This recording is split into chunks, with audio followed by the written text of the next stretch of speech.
नमस्कार, मैं हूं डॉक्टर नरेंद्र और आप देख रहे हैं आवेग केसरी। आज हम मौजूद हैं यूपी के अमरोहा में, जहां हम आपकी मुलाकात कराने जा रहे हैं एक ऐसी शख्सियत से जिन्हें किसी पहचान की जरूरत नहीं है, जो कांट विधानसभा से एक बार विधायक और 4 बार अमरोहा विधानसभा सदर से विधायक रह चुके हैं, ऐसे महबूब अली जी। महबूब अली जी, आपका आवेग केसरी में बहुत बहुत स्वागत है।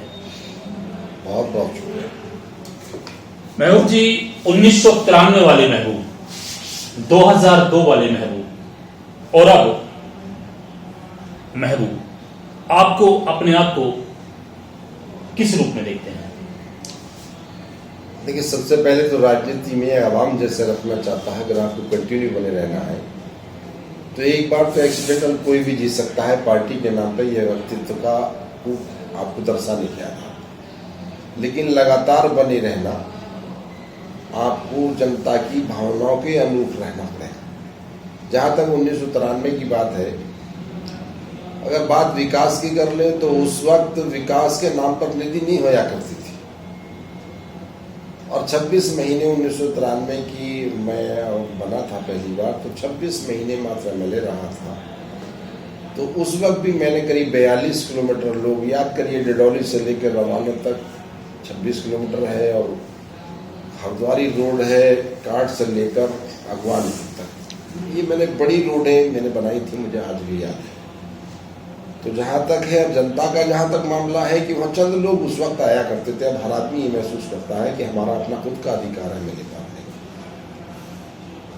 तो पूरा फर्क ही है, फर्क है पूरा। आप देखें तो विकास के नाम पर भी बहुत ऐसी चीज़ें हैं, कहीं ना कहीं के शासन स्तर से वो बहुत एमएलए को निधि वगैरह सब ये मिलती है, और काम के लिए हर आदमी अपने आप, ये नहीं कि आज ठेकेदार नहीं है कोई, हर आदमी अपना खुद को अपना अधिकार समझता है कि वोट तो मैं देता हूँ, तो उसी से उम्मीद भी रखता हूँ, और वो चाहता है कि हम एमएलए पर जाए और उससे सबका निदान कराए।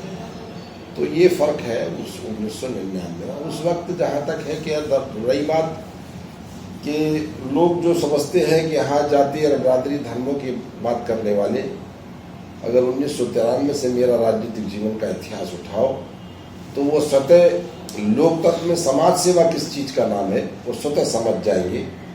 क्योंकि लोग जो जाति और धर्मों की बात करते हैं कि उस वक्त अगर बात कर ली, मुझे निर्दलीय की हैसियत से एमएलए लोगों ने बनाया था, और मुसलमानों ने नहीं बना दिया था। समाज के हर तबके का गरीब व्यक्ति खड़ा हुआ था और मुझे एमएलए बनाया था।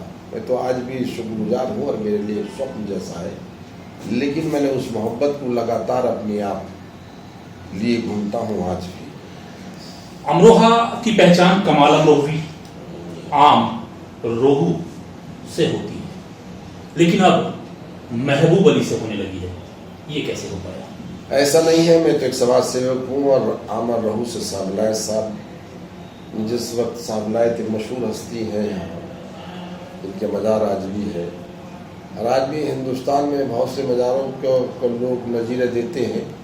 लेकिन देश के अंदर आज भी अगर किसी को सामने कुछ देखना है तो आज चले जाइए, कोई भी जहरीली चीज़ लेके, बिच्छू हो या कोई सांप हो या कोई भी जहरीली चीज़, उस इलाके में जहाँ तक उनके मज़ार हैं वहाँ आज भी डाका नहीं मारते। ये आम और रोहू अमरोहा का नाम उन्होंने दिया था। जहाँ तक कमाल अमरोही बड़ी शख्सियत है, हम तो आज प्रेरणा स्रोत हैं, और उनके माध्यम से अमरोहा को मेरे ख्याल से एक बहुत दुनिया में नाम मिला।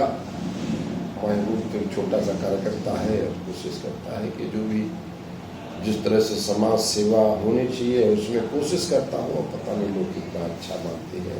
नाम आप कह रहे हैं, बेहतर आप समझते हैं। हर सरकार में अमरोहा को मंत्री मिला, फिर अमरोहा का उतना विकास क्यों नहीं हो पाया? क्या कारण है? ये बात हो सकता है आपको महसूस हो रही हो, लेकिन अगर जनमानस की बात कर ले, आप बताइए, यहाँ से लेकर मैं मिनिस्टर था तो बस अड्डा बना, 2 पुल बने, स्टेडियम बना, बड़े हॉस्पिटल बने, डिग्री कॉलेज बने, टेक्निकल कॉलेज, मतलब कॉलेज बने, टेक्निकल कॉलेज बने, और हर कॉलेज में मैंने उसे पर मेरे ख्याल से अपने जनपद के कोई ऐसा कॉलेज नहीं जिसमें जो गवर्नमेंट का था उसमें मैंने काम ना किया। और मैं महसूस करता हूँ उस वक्त का प्रस्तावित देख लीजिए, जब मैं शिक्षा मंत्री की हैसियत से था, अमरोहा में शिक्षा को बहुत ऊपर ले जाने का मेरा उद्देश्य था। उस वक्त मैंने प्रस्तावित किया था सैनिक स्कूल, लेकिन कहाँ वर्तमान सरकार की फाइलों में दब कर रह गया।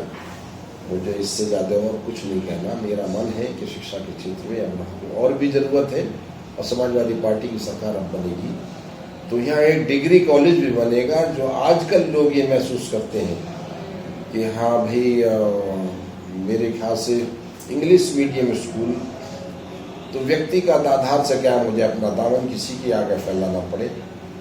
बच्चों को 50 रुपये में पढ़ाऊँगा, और CBSE बोर्ड की स्थापना भी नहीं करने का प्लान मेरा है, और डिग्री कॉलेज होना अति आवश्यक है। उसके लिए भी मैं सबसे पहला काम होगा कि यहाँ डिग्री कॉलेज।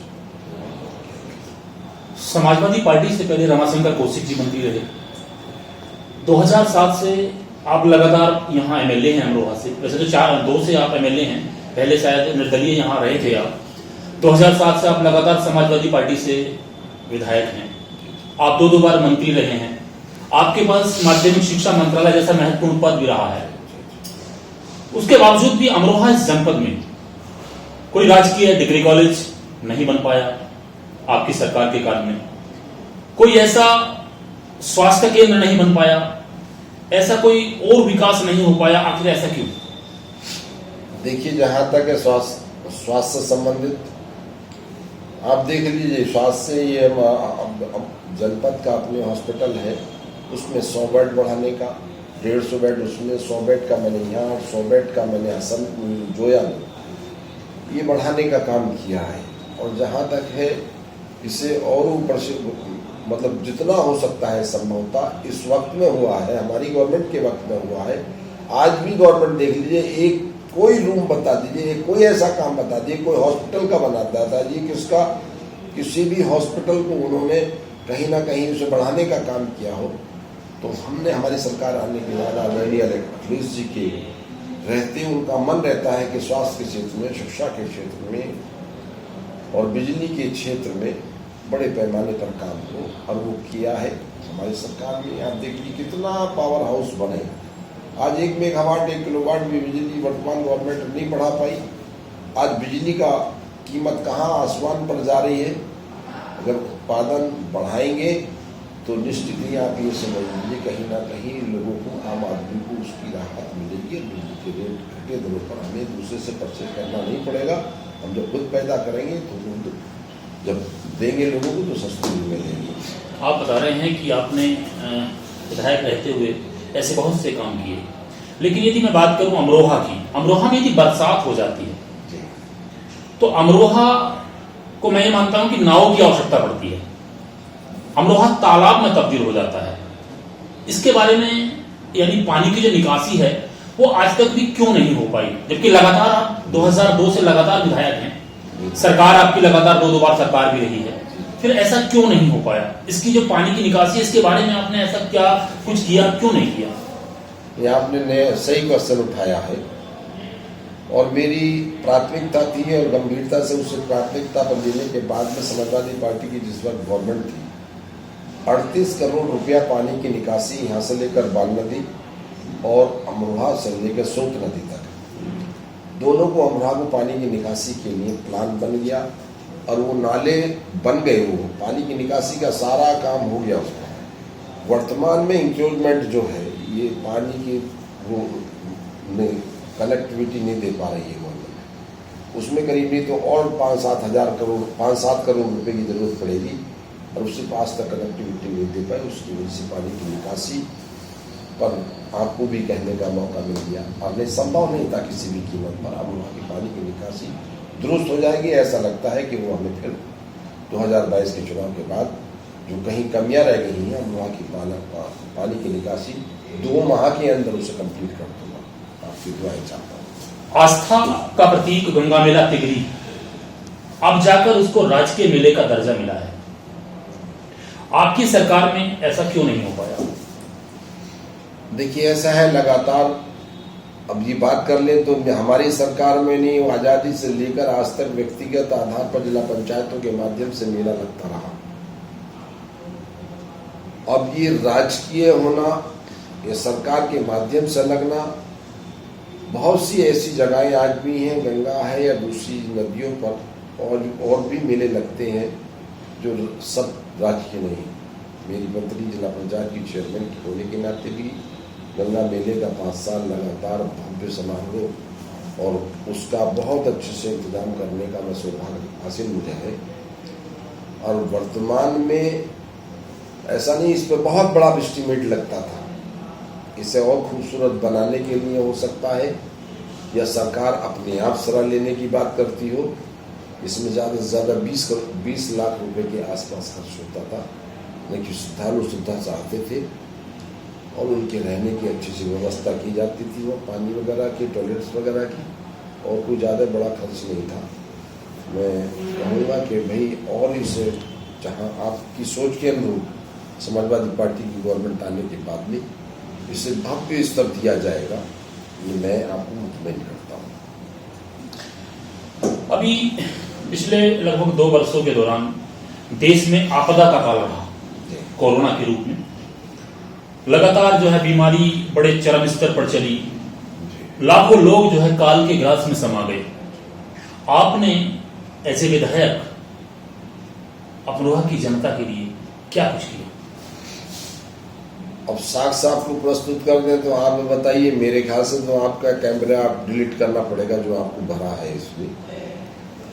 मैंने प्रतिदिन कम से कम हो सकता है कि मैं क्या बना भोज हो, कच्चा भोज हो, खाने का इंतजाम हो, और प्रतिदिन जो भी संभव हो, सिलेंडर से लेकर दवाई तक, एडमिट कराने से लेकर आप लीजिए। मेरे ख्याल से तो अगर वो फोटो आप भेज दिए जाए तो आपके कैमरे में दूसरा फोटो नहीं रह पाएगा। मैं प्रतिदिन अपने आप खुद सारे रेस्ट लेने के उपरांत में कम से कम नहीं तो रोज 200-300 लोगों से मिलता था, और जो भी मदद करने की बात थी, क्या उससे इलाज कराने की बात है, एडमिट कराने की बात है, सिलेंडर उपलब्ध कराने की बात है, राशन देने की बात है, या व्यक्तिगत और दीगर कोई परेशानी है, तो उसमें कोशिश की हमने कि जो हो सकता है। इसका तो इतिहास है, शायद इसमें कहना तो उत्तर प्रदेश में अगर 5 आदमी भी गिन लिए जाएंगे उसमें वही एक महबूब का नाम जरूर आएगा। आपने इतने वर्ष समाजवादी पार्टी की सेवा की, पहले आजम खान साहब, फिर कमाल अख्तर साहब, फिर जावेद आब्दी साहब, और अब अबू आजमी साहब को लेकर अखिलेश जी चल रहे हैं। आप अपने आप को कहां देखते हैं? देखिए, पहली चीज तो सब राजनीतिक में मतलब राष्ट्रीय अध्यक्ष की मर्जी पर सब चलता है। आदरणीय नेताजी रहे मुलायम सिंह यादव जी राष्ट्रीय अध्यक्ष। मैं तो जब भी एक कार्यकर्ता की हैसियत से काम किया, और आज भी कार्यकर्ता की हैसियत से मैं काम कर रहा हूँ समाजवादी पार्टी में। और जहाँ तक काम करने की बात है, मैं प्रदेश में अभी ये 25 जनपद का मेरे सामने रिजल्ट रखा है। 25 जनपद में मुझे खुद प्रोग्राम जारी करना है, 6 मंडलों के अंदर अपना प्रोग्राम जारी करना है पार्टी के लिए। पार्टी के सिपाही की हैसियत से मैं 25 जनपद ये, और जहाँ भी राष्ट्रीय अध्यक्ष बताएंगे मैं वहाँ जाने का काम करूँगा। मैं पद का भूखा नहीं, लेकिन वो आप बेहतर समझते हो, लेकिन पार्टी के काम करने के लिए आपके सामने ये लिस्ट रखी है 25 जनपदों की, जिसका मैं दौरा तुरंत शुरू करने वाला हूँ। 2022 में चुनाव आने वाले हैं, होने वाले हैं, क्या संदेश देना चाहते हैं अपने क्षेत्र की जनता को? देखिए, जहाँ तक बेबाक अल्फाज से तो आप ये समझ लीजिए कि मेरे क्षेत्र की जनता में बहुत जागृति है, और यहाँ किसी की धौंस से, दबाव से, प्रलोभन से वोट नहीं पड़ता। हर आदमी वोट की अहमियत समझता है, लेकिन लगातार जिस दिन से मैं समाज सेवा में हूँ, एक एमएलए की हैसियत में, सेवक के रूप में मैं अपने आप को प्रदर्शित करता हूँ, तो मेरे ख्याल से आवाम मुझे हर हालात में हर तरह से इस कुर्सी में बनाए रखने के लिए, आप स्वतः निकल जाइए क्षेत्र में, आपको आप अपने आप पता चल जाएगा। और इस चुनाव में, आने वाले चुनाव में व्यक्तिगत अगर बात हम कर लें अपनी, तो आपके साफ लोग कह रहे हैं कि आपको हम 1 लाख से चुनाव जिताएंगे, लीड से चुनाव जिताएंगे, और आपको चुनाव के वक्त में बिल्कुल भी यहाँ रहने की जरूरत नहीं है। मैं वक्त राजनीति में मेरे ख्याल से आदमी को ज़्यादा उसमें नहीं रहना चाहिए, स्वप्न ज़्यादा नहीं देख ली, लेकिन मैं लंबी ज़िंदगी होने के बाद उनकी भावनाओं को आदर करते हुए कोशिश करूंगा कि प्रदेश का काम भी करूंगा और अपने लोगों के बीच में रहने की भी काम करूंगा। जहाँ तक है पार्टी का प्रदेश स्तर पर समाजवादी पार्टी की हर हालात में 2/3 बहुमत से इंशाअल्लाह सरकार बनेगी, इसे कोई रोक नहीं सकता, क्योंकि झूठ और छल और फरेब और धोखा करने वाले, 5 साल लोगों को गुमराह करने वाले और कुर्सियों पर बैठकर बुलवाने वाले, और जब मतलब निकल गया तो शायद उस आवाम का कोई लेना देना उससे नहीं रखने वाले जाएंगे। ये निश्चित जैसा हमें लगता है कि आवाम को बार बार उन्वाद फैला के वोट नहीं हासिल किया जा सकता। नौजवान नौकरी चाहता है, बेरोजगार रोजगार मिल जाए, कहीं ना कहीं आदमी को सहूलियतें मिल जाए। आज जिस तरह देखते हैं कि भाई हाँ, पूरा एक जंगल राज का रूप प्रदेश में बन चुका है। जो अन्नदाता है उस पर लाठियां फिर रही हैं, वो मारा जा रहा है, उस पर गोलियां चल रही हैं, गाड़ियां चढ़ाई जा रही हैं। ऐसा कभी अंग्रेजों के राज में भी एक नहीं देखा। वहाँ अत्याचार देखिए, उनकी हिस्ट्री पढ़ी है, जलियांवाले बाग का रिजल्ट सामने है, लेकिन ऐसा अनर्थ नहीं देखा जैसा वर्तमान गवर्नमेंट में हो रहा है। इसलिए हर आदमी ये चाहता है कि इनकी गवर्नमेंट जाएगी। बहुत हो गया सांप्रदायिक उन्माद फैलाकर कुर्सियां हासिल करना, आवाम जाग चुका है, अब ये संभव नहीं हो पाएगा। समाजवादी पार्टी की सरकार 2022 में